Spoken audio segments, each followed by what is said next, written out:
আসসালামু আলাইকুম বন্ধুরা, আশা করি সবাই ভালো আছেন। আজকে নতুন একটা ভিডিও নিয়ে আপনাদের মাঝে চলে আসলাম।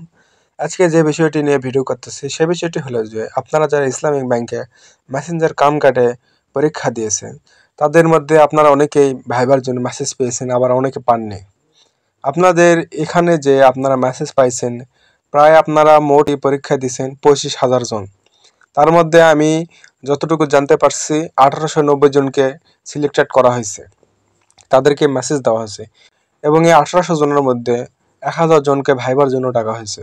এবং এই 1000 জনের ভাইবা নেওয়ার পরে পরবর্তীতে আবার সবাইকে মেসেজ দেওয়া হবে যে তারা সিলেক্টেড নাকি নট সিলেক্টেড। আর বাকি যারা 800 জন আছে তাদেরকেও মেসেজ দেওয়া হবে এবং ভাইবার জন্য ডাকা হবে। তাদের শারীরিক গঠন, আচরণ ব্যবহার, কে কীরকম, কে ইসলামিক মাইন্ডের, মানে তারা কীরকম, কতটা চালাক, কতটা ভদ্র, কতটা মানুষের সাথে ভালো ব্যবহার করে, এরকম একটা আচরণ চরিত্র দেখে তারা তাদের চাকরিতে সিলেক্টেড দিবে পরবর্তীতে।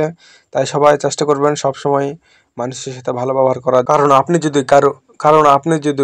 কারো মনকে জয় করতে পারেন, মানে আপনার আচরণ দিয়ে, আপনার ব্যবহার দিয়ে যদি আপনি কারো মন জয় করতে পারেন, আপনি অবশ্যই সেখানে উত্তীর্ণ হবেন। কারণ ভাইবা এমন একটা জিনিস যেখানে আপনার চরিত্র, ব্যবহার, আচরণ সবকিছু দেখা হয়। আপনি পরীক্ষায় পাস করছেন, তারপরে ভাইবার মূল উদ্দেশ্য হলো এটাই।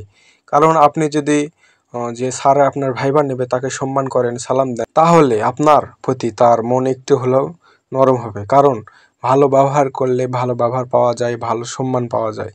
তাই অবশ্যই সবাই চেষ্টা করবেন ভাইবার সময় যে স্যার আপনাদের ভাইবা নেবে তাকে প্রচুর পরিমাণ সম্মান করা, তার সাথে ভালো ব্যবহার করা, প্রথমে সালাম দিয়ে ঢোকা, যে স্যার আপনাকে প্রশ্ন করবে সেই প্রশ্নগুলোর সোজাসুজি উত্তর দেওয়া।